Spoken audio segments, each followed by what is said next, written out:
여러분 안녕하세요.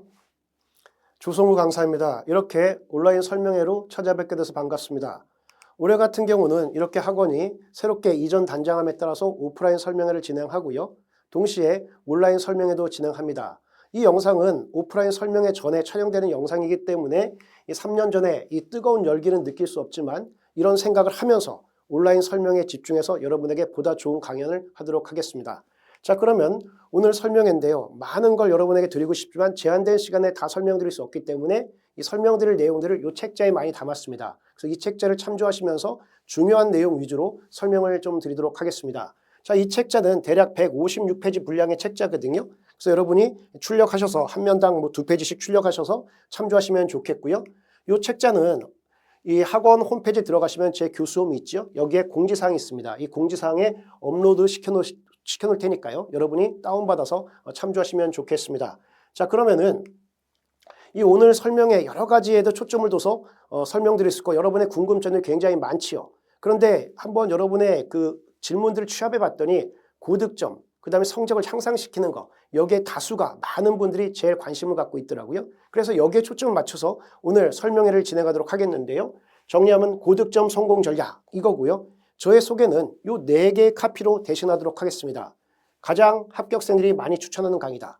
2012년부터 11년 연속 수강생 수 압도적 1위 강의다. 전국 수석 및 성적 향상 우수자를 최다 배출한 강의다. 그리고 2023 리트에서도 압도적인 결과로 입증한 강의다. 이렇게 얘기할 수 있고요. 이런 말을 그냥 말로만 하면 안 되잖아요. 그래서 좀 근거를 좀 비춰드리도록 하겠는데요. 자, 지금 제가 이제 장학생을 선정하는 게 이제 4년째 돼가고 있거든요. 그래서 2023 리트에서 장학생 성적을 받은 분들의 이 내용을 살펴보면 이렇습니다. 성적 우수자 22명, 성적 향상자 22명에서 총 44명을 선정했는데요.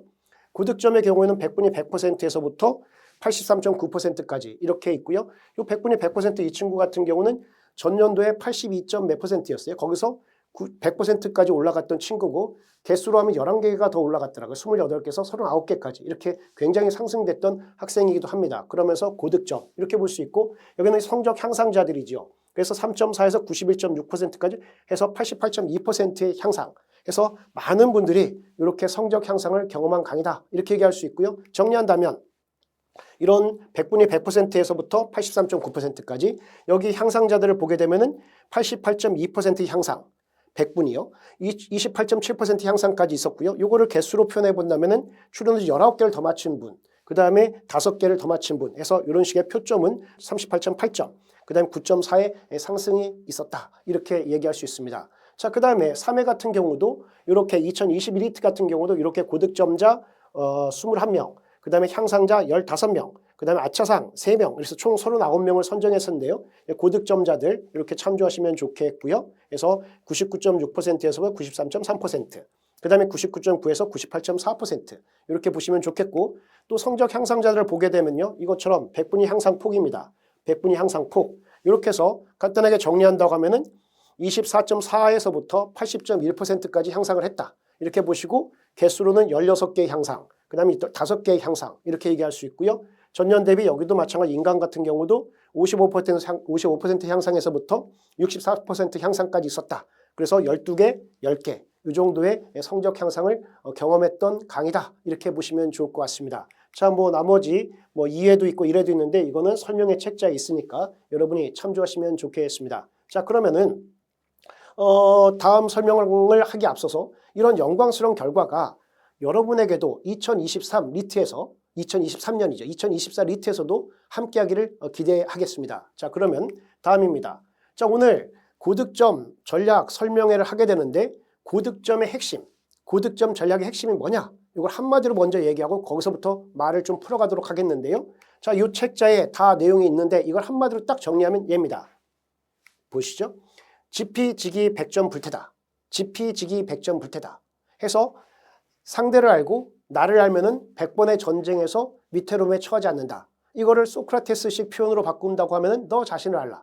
그리고 현대식 용어로 바꾼다면 메타인지 학습법 이렇게 정리할 수 있습니다. 그래서 지피지기 여기에 핵심이 있다. 이렇게 보시면 좋겠습니다. 자, 그러면 이제 추가적인 언급을 하겠는데요. 자, 첫 번째 지피지기에서 지기 이 부분부터 설명을 좀 드릴게요. 자, 지기에 대한 겁니다. 시험을 준비하는 수험생 간 능력차가 크다라는 거. 나의 인지 능력 수준은 어느 정도냐?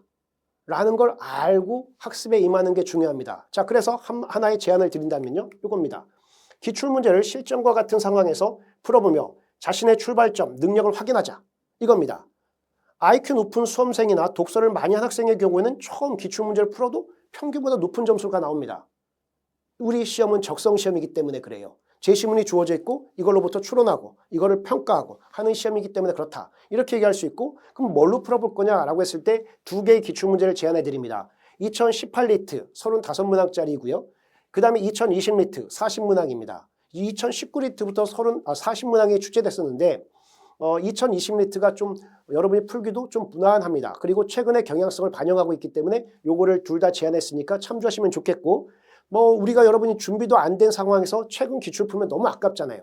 그래서 이거는 테스트용으로 풀어보면 아깝기 때문에 조금 공부하고 나서 추리논증이 뭔지를 조금 알고 나서라든지 워밍업이 된 다음에 풀어보는 게 그래도 괜찮겠죠. 그래서 이 최신 경향을 느낄 수 있는 두 개의 기출을 제안해 드리니까 이거 한번 해보시고 기출풀이 결과 분석을 통해서 자신의 부족한 부분을 발견하고 이를 집중 보완하는 것이 시험 준비의 요체다.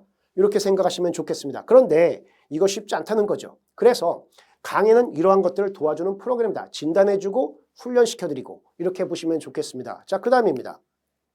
그러면 이제 다름을 인식했으면 이제 나에게 맞는 학습을 하는 게 중요하다. 이렇게 얘기할 수 있습니다. 차이가 있다. 나의 현주소가 모든 친구들하고 동일한 게 아니구나 라고 한다면 나에 맞는 학습을 찾아가는 게 좋겠죠. 정리해 본다면은 사람은 같은 듯 다르고 다른 듯 같은 게 사람입니다. 그래서 무조건 고득점 합격생의 학습법을 따라가는 것은 좋지 않지요. 그럼 어떻게 하냐? 나와 비슷한 상황, 비슷한 능력의 합격생의 학습법을 참조하는 것이 좋다. 그래서 합격생 수기, 지금 장학생들이 있잖아요. 계속 매년 한 30-40명씩 되는 4년 정도 했기 때문에 120명, 150명 정도 된단 말이죠. 그분들의 합격생 수기 등등을 참조하면서 나에 맞는 샘플에 맞게끔 노력하는 거죠. 그게 중요하다 해서 합격생 수기를 참조하여 강의를 자신에게 맞게 활용하자. 그러다 보면은 수기에는 공통적인 요소가 있고 차별적인 요소가, 차이적인 요소가 있습니다. 그럼 공통적인 요소는 무조건 해야 된다는 얘기죠. 차이적인 요소는 그 사람의 상황에 맞게끔 다른 접근했구나 하면서 나에게 맞는 접근을 끌어가면 되겠죠. 그렇게 해서 잘 활용하시면 좋겠고요. 그래서 이런 내용들을 담은 영상, 학습법 영상 요건데 소개해드리면 고득점 학습법 사례 유료 특강이 있습니다. 이 영상을 2021년 11월 27일에도 진행했었고 2022년 올해죠. 11월 26일도 진행한 특강이 있는데 요거는 일주일간 무료 오픈해 드릴 테니까 여러분이 요거 잘 참조하시면서 나에 맞는 공부법 해서 막연하게 학습을 시작하지 않기를 바라겠습니다. 자, 그 다음입니다. 자, 여기 쓴 것처럼 요거는 그겁니다. 고득점 학습법. 요걸 잠깐 소개해 드리도록 하겠는데 어떤 내용이냐면은 성적 향상 학습법과 고득점 학습법에서 이런 얘기들. 나는 성적이 올라갈 사람인가? 그리고 2023리트 고득점 합격생 성적 향상자가 말하는 고득점 학습법. 그 다음 무얼 공부할 건가? 어떻게? N수생 이런 얘기들을 언급했고요.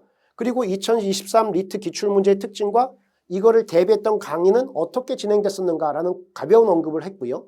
그 다음에 2023 실제 성적 우수자들의 실제 시험지, 시험장에서 봤던 시험지 있죠. 요걸 리뷰하면서 우리가 생각하는 것처럼 잘하는 친구들은 그냥 가만히 보고 툭 이렇게 하는 거 아니라는 이런 편견들을 갖고 있단 말이에요. 선입견을 갖고 있는데 그렇지 않다는 것도 보여드리고 각자의 상황에 맞게끔 시험지를 잘 활용하더라. 이렇게 보시면 좋겠죠. 참조하시면 좋겠고요. 그 다음에 학습법 추가 영상을 소개했습니다. 그리고 2023 요 학습법 특강 같은 경우는 23리트 고득점 장학생 4명을 초청했습니다. 그래서 신촌 2명, 강남 2명 해서 이 두 분들이 자신의 학습 공부 방법을 공유하고 질문을 받는 이런 시간들을 가졌다. 이렇게 보시고 이 영상도 같이 제공되니까 참조하시면 좋겠고요. 더불어서 이 합격생들이 간략간략하게 써놓았던 그 고득점 학습 팁이 있습니다. 그것도 쫙 모아서 요 대략 한 35페이지 분량 되거든요. 이것도 업로드 해놓을 테니까 여러분이 쭉 읽어보시면서 또는 공부할 때 옆에다 두고서 참조하신다고 하면 보다 도움이 되실 겁니다. 자, 그 다음입니다. 또 하나 이제 실패 요인입니다. 지피지기 100점 불태다. 이렇게 얘기할 수 있는데 그 중에 실패 요인인데 여기 보면은 로스쿨 시험을 너무 쉽게 생각하고 너무 늦게 준비를 시작하는 경우 이거죠. 그래도 여러분 다행이죠. 그래도 12월 달에 이 영상을 접하게 되니까요. 그래서 출처불명의 카드라 통신에 의존해서 이런 식의 의사결정을 하는 분들이 꽤 많았는데 이런 분들이 좀 안 되는 쪽으로 가더라. 이렇게 볼 수 있고요. 또 하나는 둘째, 자기 자신에 대한 무지입니다. 지기에 대한 무지, 지기. 자기 자신에 대한 무지 또는 외면합니다. 외면하는 거. 해서 낮은 메타인지가 실패로 가더라. 이렇게 얘기할 수 있고 정리하면은 자신이 남들과 다름을 인지하지 못한다. 그래서 막연한 학습을 하더라. 또 부족함에 대한 외면 이렇게 안 나와 하면서 약점 보완 및 반복 훈련의 기회를 놓치더라. 이렇게 얘기할 수 있을 겁니다. 뭐 단적인 예를 들어보면은 재학생으로서 고득점 합격을 한 학생들 같은 경우는 메타인지가 굉장히 발달해 있어요. 그래서 그냥 시험장 가면은 당황할 수 있겠지 해서 전년도에 일종의 관광 리트 차원에서 한번 가서 시험을 보면서 시험장 분위기를 한번 느껴보는 거죠. 그렇게 해서 준비를 하기 때문에 좋은 성적으로 간다. 이렇게 보시면 좋겠습니다. 이 정도 얘기 드리고 세 번째, 시험에 대한 무지. 이건 GP 측면이 되겠죠. 이 정도 얘기할 수 있고요. 자, 그 다음입니다. 지금까지 해서 이제 G기 측면을 얘기해 드렸는데 이제 GP 측면. 해서 GP에 해당되는 추리 논증에 대해서 살펴보도록 하겠는데요. 자, 그러면 추리 논증. 이것도 제가 그냥 막 얘기하기보다는 요 책자, 설명의 책자 요거 얘기 드렸었죠. 요 책자를 여러분이 참조해서 보시면서 가면 좋겠는데요. 이 책자라면 13페이지입니다. 13페이지에 출제 기간이 이렇게 출제하겠어요 라는 기본 방향을 제시했습니다. 그걸 인용했는데요. 이거 여러분이 읽어보시고 제가 포인트만 좀 짚어보도록 할게요. 가능한 다양한 학문 영역이 관련된 소재를 활용한다. 이렇게 얘기했고 전 분야에서 나온다는 얘기예요. 그 다음에 기억력에 의존하는 평가 지양입니다. 지양하고 사고력, 고차원적 사고력, 추리력, 분석력, 종합적 비판력, 창의력, 창의적 적용 능력 이와 같은 고차원적 사고를 통해서 문제 해결 능력을 측정한다. 이겁니다. 따라서 어떤 제시문을 쭉 문제 풀 때 제시문을 보고서 느낌으로 푼다. 그럼 오답이란 얘기예요. 그 다음에 예전에 배웠던 배경 지식에 의해서 푼다. 오답이란 얘기예요. 제시문을 근거로 해서 생각하고 사고해서 푼다. 이래야지 정답으로 간다. 근거를 찾아서 풀어야지 정답이다. 이렇게 보시면 좋겠고요. 자, 그 다음에 특정한 전공 영역에 유리한 문항을 배제하여 공정한 평가가 이루어지도록 하겠다. 이렇게 얘기하고 있죠. 그러나 그렇게 하려고 하지만 그래도 자신이 아는 내용이 나온 분이 유리할 수밖에 없습니다. 특정 전공이 유리할 수밖에 없죠. 풀어낸다 하더라도 좀 더 빠르게 풀어낼 수 있으니까요. 이런 측면에서 분명히 차이는 있다. 그래서 배경 지식을 늘려갈 필요가 있다. 개념 지식을 늘려갈 필요가 있다. 이렇게 얘기할 수 있겠고요. 또 시중 모의고사에서 흔히 볼 수 있는 제재는 가능한 출제에서 배제했다라고 출제 기간은 이렇게 시중 모의고사를 좀 의식하고 있구나 이런 생각을 하셔도 좋을 것 같습니다. 자, 그 다음입니다. 자, 추리 논증 영역에 대한 설명을 좀 드리겠는데요. 지금 뭐 자세히 설명을 드릴 수는 없고요. 짧은 시간에. 그래서 이 책자 15페이지에서 21페이지까지 추리 영역에 대해서 잘 정리해 놨습니다. 간단하게 보면 이렇게 얘기할 수 있는데 언어 추리와 모형 추리를 일단 크게 나눌 수가 있어요. 그리고 내용 영역도 논리학, 수학, 인문, 사회과학, 과학기술, 윤리규범 이렇게 나눌 수 있거든요. 그러면서 언어 추리도 함축 및 규열, 원리 적용, 사실관계 추리, 모형 추리도 형식적 추리, 논리 게임, 수리 추리. 이 자세한 내용들은 이 책자 참조하시고 이 내용 영역 이렇게 얘기했는데 이거 한마디로 모든 분야에서 나온다. 이렇게 보시면 좋겠습니다. 자, 그 다음입니다. 논증 영역인데요. 논증 영역. 논증 영역은 이렇게 논증 분석, 논쟁 및 반론, 평가 및 문제 이렇게 출제 기한 나누고 있는데 이것도 간단하게만 조금 얘기 드릴게요. 논증은 주장글입니다. 그냥 주장하는 게 아니라 근거 있는 주장이 논증글입니다. 한마디로 근거 있는 주장글이다. 이렇게 얘기할 수 있는데 이 논증, 주장글을 너 제대로 이해했어? 라는 게 논증 분석입니다. 분석 및 재구성 해서 이해했는지를 제대로 묻는 세 가지 질문 유형 이렇게 보시면 되고요. 그 다음에 어떤 주장글이 있으면 이걸 받아들일지 말 건지를 결정해야 되잖아요. 그게 바로 평가 및 문제 해결입니다. 그래서 여기에 해당되는 게 논증평가, 강화 또는 약화, 문제해결 이런 것들이 되고요.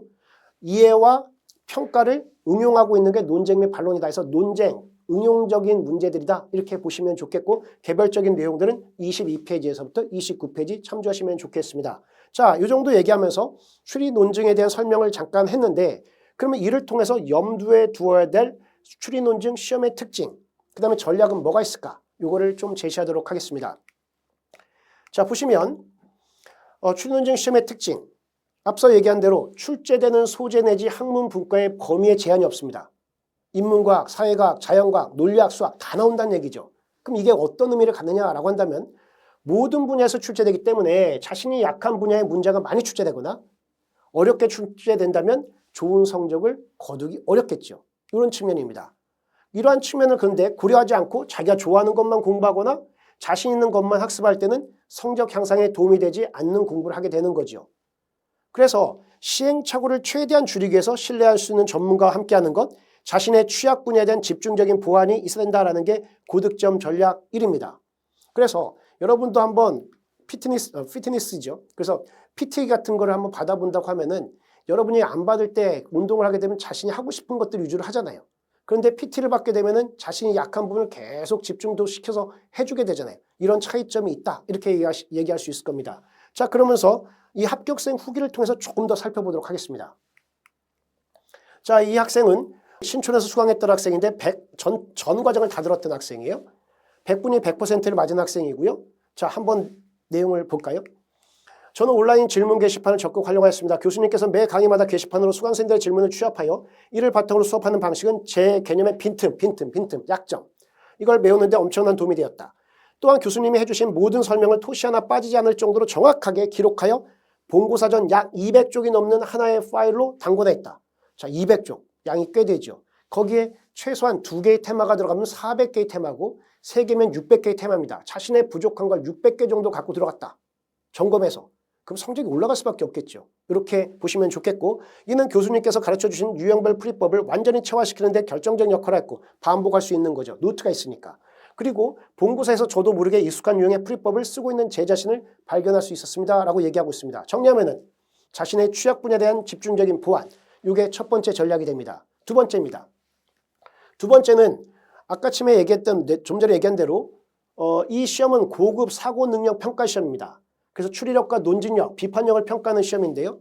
이 말은 뭘 의미하느냐라고 한다면 중간고사나 기말고사식 공부가 아니라 사고력 증진에 초점을 둔 학습을 해야 된다. 왜? 어떻게 초점을 둔 사고력 학습을 해야 되는데 이게 그렇게 쉽지 않다는 거죠. 그래서 과거 기존 학습법으로 되돌아가거나 고수하게 된다. 이렇게 얘기할 수 있을 겁니다. 예를 들면은 어떤 이론이나 내용을 학습할 때도 문제를 풀 때도 내용을 암기하거나 문제의 정답을 확인하고 기억하는 식의 학습을 해서는 안 되는데 이거보다는 왜 어떻게 초점을 둔 사고력 유지 학습을 해야 된다. 그런데 이게 생각보다 잘 되지 않는다는 거죠. 그래서 트레이너와 함께하는 게 유리하다.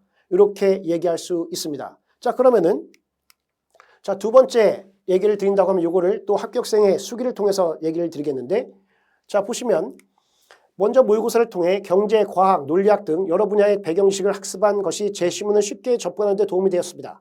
또한 교수님께서는 특히 법률 문제와 같이 복잡한 문제에서 실수하기 쉬운 내용들을 강조하셨는데 이로 인해 실수가 잦았던 제가 단 하나의 실수도 하지 않을 수 있었습니다.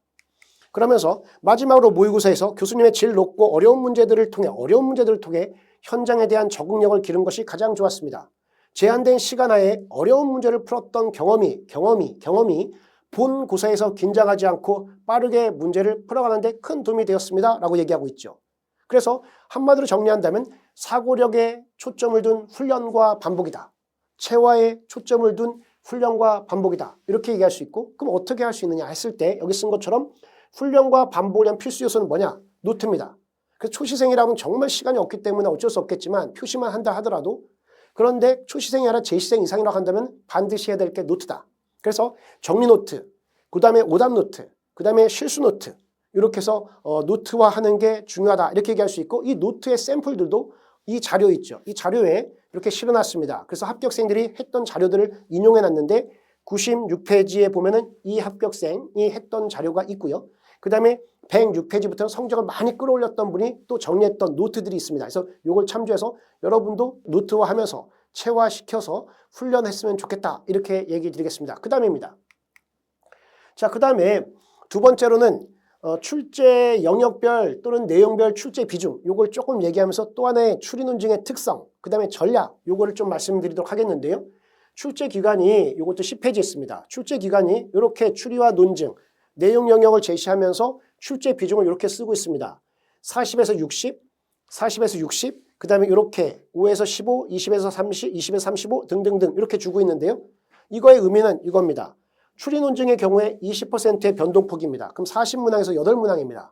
그럼 8문항이 추리에 더 나왔다가 논증에 더 나왔다. 그러면 완전히 다른 컬러의 시험이 돼버리거든요. 그렇기 때문에 이게 바로 자신의 성적에 영향을 준다. 이렇게 얘기할 수 있고요. 그 다음에 내용 영역에 있어서도 여기 보시면은 20에서 35라면 대략 10에서 15%, 그 다음에 10%, 얘도 10% 이 정도 되잖아요. 따라서 대략 4문항에서 6문항이 덜 나왔다, 더 나왔다. 소재 면에서요.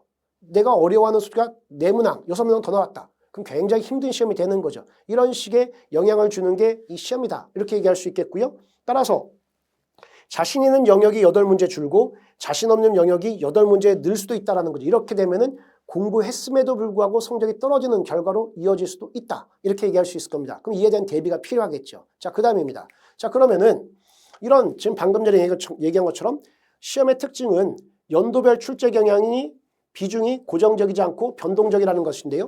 다시 말하면 연도별 시험 문제 각각 특징이 있더라. 이게 시험 점수에 영향을 주더라. 따라서 이에 대한 대비. 이게 바로 세 번째 전략이 되겠죠.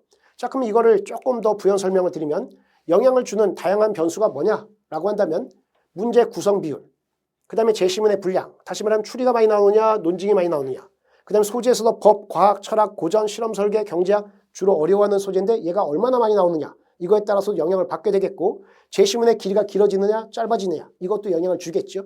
또 하나 난이도죠. 난이도의 대표적인 지표는 평균인데 평균이 우리 40문항으로 해서 21.5에서 25.7까지 이렇게 변동폭을 갖고 있습니다.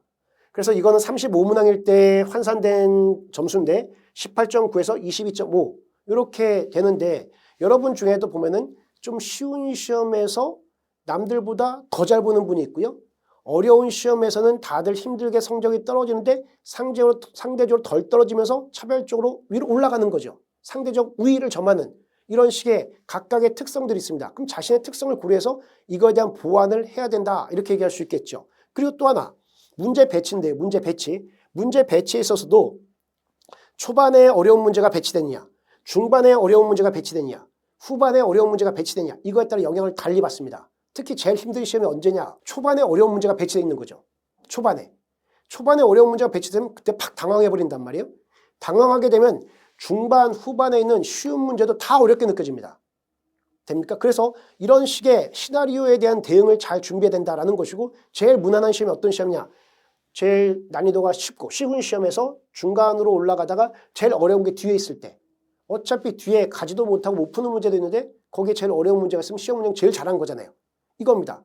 마치 그러면은 시험을 운영할 때 어떻게 되느냐라고 한다면 방금 전에 얘기한 대로 제일 어려운 문제가 뒤에 있다고 생각하는 것처럼 자신은 그런 어려운 문제 빨리빨리 뛰어넘으면서 안 푼다든지 아니면 제일 마지막에 푼다든지 이렇게 하게 되면 자신의 실력을 제일 발휘할 수 있겠죠. 이런 것들을 시험에서 모의고사에서 연습한다. 이렇게 보시면 좋겠죠. 이 정도 얘기 드리겠고 자, 그 다음입니다.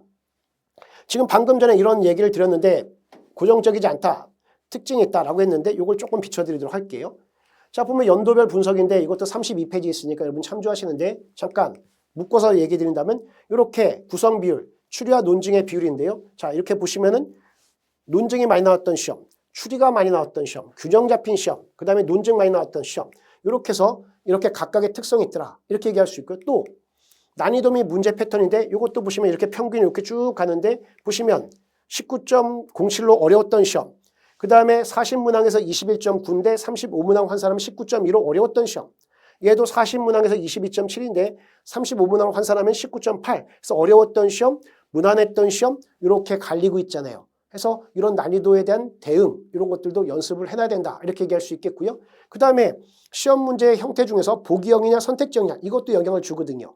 그래서 예전에 보면은 이렇게 20과 15 이렇게 됐었는데 지금 같은 경우는 완전히 보기형 문제가 절대 우위를 점하고 있죠. 그렇다 하더라도 8문항에서 9문항 되는 선택지형 문제를 어떻게 효율적으로 다루냐 이것도 시간 관리에서 굉장히 유리하기 때문에 이것도 연습해 놓는 게 중요하다 이렇게 정리할 수 있습니다. 자, 그 다음입니다.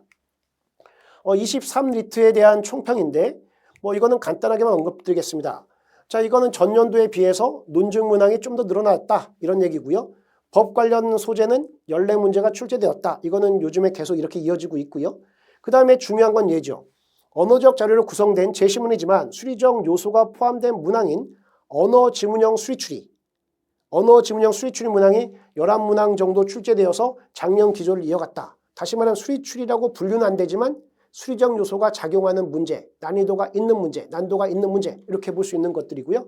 그 다음에 소재 이런 면에서는 평균, 소재 이런 면에서는 작년과 대동소이했다. 이렇게 얘기할 수 있습니다. 다음입니다. 다음은 추리논증 학습법 구체적인 제시를 드리도록 하겠습니다. 그래서 지금까지는 특성에 따른 전략 이걸 개괄적으로 언급했죠. 좀 더 구체적으로 어떻게 공부해야 점수가 올라갈까 이건데 이것도 마찬가지 이 책자에 41페이지부터 127페이지까지 대략 80페이지가 넘는 분량으로 정리를 해놨는데요. 한번 내용을 잠깐 살펴볼까요? 이런 내용입니다. 무엇을 어떻게 공부해야 되는가? 초심자를 위한 추리논증 학습 Q&A, 고득점을 위한 추리논증 학습 Q&A, 합격생들의 추리논증 학습 방법, 수기가 되겠죠. 그리고 1회 장학생의 성적 및 합격 수기, 고득점 학습 팁, 2회 고득점 학습 팁, 3회 고득점 학습 팁, 4회 고득점 학습 팁 이렇게 구성이 되어 있거든요. 이걸 참조하시면 좋겠습니다. 자, 그 다음입니다.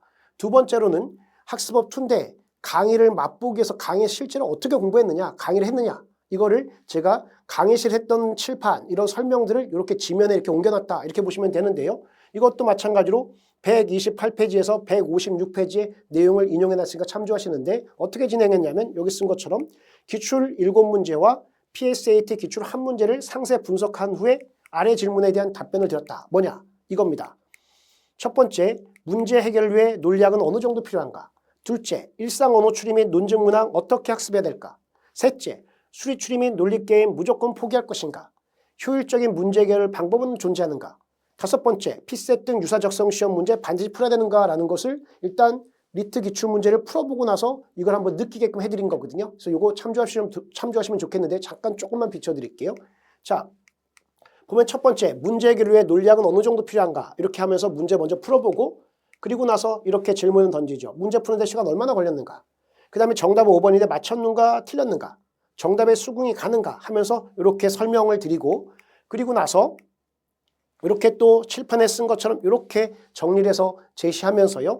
그리고 나서 이거의 중요한 내용들, 핵심 논리, 그 다음에 효율적인 문제 해결 팁, 선지 구성도 조금씩 관심을 가져라. 이런 정도의 가이드를 제시했습니다. 자, 두 번째는 보시면은 일상 언어 추리 및 논증 문항 어떻게 학습해야 될까?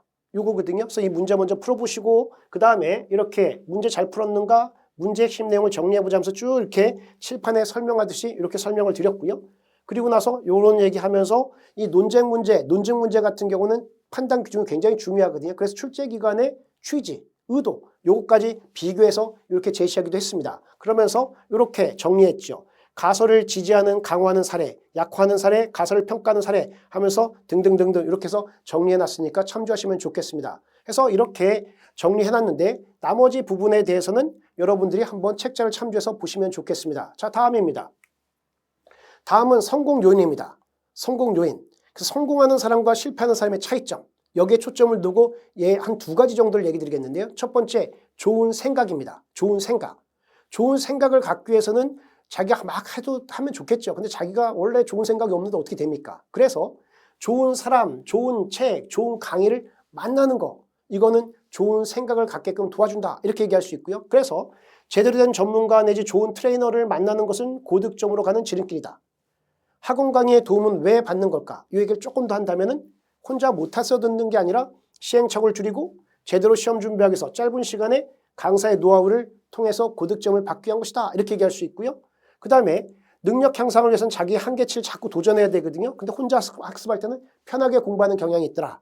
그리고 강사는 효과적인 프로그램을 제공하는 트레이너고 함께 공부하는 수강생은 러닝메이트로서 힘든 과정을 성공적으로 극복할 수 있게 해주기 때문에 학원 강의는 유용하다. 이렇게 얘기할 수 있고요. 이것 또한 합격생의 수기를 통해서 잠깐 보도록 하겠습니다. 자, 보면 이 친구가 참 잘 써줬는데 서울대 로스쿨 합격한 친구입니다. 자, 보시면은 학원을 통해 강의, 특히 제 강의죠. 조성우 선생님의 강의의 유용성 하면서 정확하고 체계적인 풀이 이렇게 얘기합니다. 잠깐 읽어볼까요? 학원 수업의 가장 큰 장점은 가장 정석적인 그리고 가장 검증된 문제 풀이를 배울 수 있다는 점이다. 모든 공부가 그렇듯이 가장 원론적인 풀이를 충실히 이해하고 암기하고 있어야 그 다음에 풀이 단계를 건너뛰고 시간을 줄일 수 있다는 겁니다. 그 다음에 조성우 선생님이 제공하는 풀이는 문제를 정확하게 해부하여 필요한 접근이 무엇인지 체계적으로 알려줍니다. 그리고 강의가 진행되면서 복잡한 문제일수록 어떻게 효율적으로 접근하는지 실수하지 않으면서도 어떻게 시간을 줄일 수 있는지를 알려줍니다. 즉 단순한 수업용 풀이가 아니라 전장에서 실탄이 되어줄 실전용 풀이를 배울 수 있다는 점이다 라고 얘기해주고 있고요. 자, 두 번째, 다양한 소재에 대한 친근감. 어느 정도 공부가 진행된 후에 각자가 자신 있는 문제, 그렇지 않은 문제가 보이기 시작합니다. 이 차이는 대부분 그 문제의 소재가 익숙한지 또는 생소한지에 따라 결정됩니다. 어떤 소재를 접해도 낯설지 않고 친근하다는 느낌을 갖는 것은 시험 자체에 대한 자신감을 올려줄 뿐 아니라 실제로 문제풀이 시간을 굉장히 단축시켜줍니다. 조성 선생님 모의고사 문제는 정말 광범위한 소재를 다루고 시험 적중률도 높습니다. 특히 실제 리트 시험에서 법학 관련 문제들은 그 소재와 유형을 이미 모두 다루었고 과학 문제는 똑같은 문제를 풀어본 것 같은 착각이 들 정도로 익숙했다. 이렇게 얘기하고 있습니다. 그래서 모의고사 문제 낼 때 아무 문제나 갖고 만드는 거 아니거든요. 이미 법률 문제는 헌민이랑 다 훑었고 개별법까지 계속해서 만들어가고 있거든요. 이렇게 보시면 좋겠습니다. 자, 그 다음입니다. 세 번째로는 문제풀이 전략입니다. 리트와 같은 시험은 반복되는 훈련이 매우 중요합니다. 학원은 가장 유사한 소재와 유형의 문제들로 유사한 응시 환경에서 시험을 연습할 수 있도록 하는 것이 가장 큰 장점입니다. 특히 조성 선생님 모의고사 문제는 기출문제를 매우 깊이 연구하여 지문의 구성, 선택지 한 문장 한 문장이 기출문제 원리, 단어, 어순을 고려하여 정교하게 기획되어 있습니다. 게다가 파이널 모의고사의 경우에는 각 연도별 기출문제를 모델로 해서 난이도 상중하의 문제가 다양한 시나리오에 배치되어 있다. 이렇게 얘기할 수 있습니다. 자, 그러면 이 정도 첫 번째 얘기를 했었고요. 좋은 생각, 좋은 만남 이거죠. 두 번째는 이겁니다. 좋은 만남 뒤에 있는 꼭 필요한 건 실행력입니다. 실행력. 그래서 성공하는 사람과 실패하는 사람의 차이 첫 번째 요거고 두 번째는 생각의 차이에서 실행력의 차이입니다. 그래서 실행력의 차이를 나는데 그래서 메모가 굉장히 중요한 거죠. 보면은 뭐 나머지 거 써놨는데 요거 하나 읽어보시면 좋을 것 같아요. 이거는 이제 유튜브 영상인데요. 뭘 해도 잘 되는 사람들의 특징 5가지. 뭘 해도 잘 되는 사람들의 특징 5가지 해서 강조하고 있는 게 뭐냐? 메타인지, 실행력, 효과성. 이 정도 보시고 성적 향상자들의 수기 속에 공통적으로 나타난 걸 보게 되면요. 목표 관리, 플래너, 목표 관리. 그 다음에 합격생 수기를 활용했다는 거. 그래서 제가 또 합격생 간담회를 매년 3번 내지 4번 하거든요. 이때 참여해서 듣고 합격생한테 직접 질문하고 이렇게 되는 거죠. 그리고 지속적인 동기부여 이렇게 정리할 수 있습니다. 자, 그럼 이 정도까지 얘기 드리고요. 자, 제 커리큘럼입니다. 정규과정 커리큘럼만 소개를 드리겠는데 기초, 그 다음에 기본, 심화실전, 파이널 1, 2 이렇게 되어 있는데 현재는 기초인문 강의가 거의 끝나가는 단계에 있습니다. 그래서 여러분이 학원으로 오시게 되면 기본 강의부터 들을 수 있고요. 인강으로 듣는다면 기초인문부터 듣는 게 좋겠습니다. 기초인문이라고 해서 정말 기초냐? 이게 아닙니다. 필수 입문이고 좀 친절하게 강의를 진행한다. 이렇게 보시면 좋겠고 리트 기출문제를 본격적인 풀이에 앞서서 어떻게 문제를 다룰 것인가 라는 것과 논리학 관련된 기초논리학 관련된 부분 수험과 관련해서요. 수험 논리학 그리고 논증, 비판적 사고, 이론들 이런 것들을 정리하고 가니까 참조하시면 좋겠습니다. 자, 그 다음입니다. 그 다음은 제가 오늘 많은 걸 다 설명을 드리고 싶지만 제한된 시간이기 때문에 여러분에게 영상 찾아볼 수 있고 또 그 다음에 저한테 질문할 수 있는 그 툴을 제공하도록 하겠습니다. 보시면은 홈페이지에 들어가 보시면은 학습 Q&A가 있습니다. 여기에다가 질문을 올리시면 되겠고요. 그 다음에 영상들은 여기에 배너들을 이렇게 뽑아놨으니까 이런 것들 참조하시고 가면 좋겠고요. 그 다음에 고득점 학습법 특강 얘기했던 거 있죠. 요것도 있으니까 이거 활용하시면 좋겠고요. 그 다음입니다. 그 다음 보시면은 공지사항에 들어가면 이렇게 합격생들의 공부법 이런 것들도 이렇게 올려놨으니까 여러분이 이것들을 활용하시면 좋겠고요. 자, 그 다음입니다. 그 다음 재작년부터 유튜브 채널을 개설했는데 이건 수험생을 위해서 필요한 것들만 보충 영상을 좀 찍어서 올리고 있습니다. 그래서 올해 같은 경우도 좀 더 신경을 쓰는 생각이니까 이거를 활용하신다면 강의에 보다 더 도움이 되겠다. 이렇게 보시면 좋겠습니다. 자, 이 정도까지 얘기 드려서 제가 준비한 걸 제한된 시간 동안에 최대한 말씀드렸고 이 책자 참조하시고 또 그다음 제한한 영상 참조해서 보다 도움이 되는 그 학습법을 취해갔으면 좋겠습니다. 자, 그럼 강의실에서 뵙도록 하겠습니다. 감사합니다.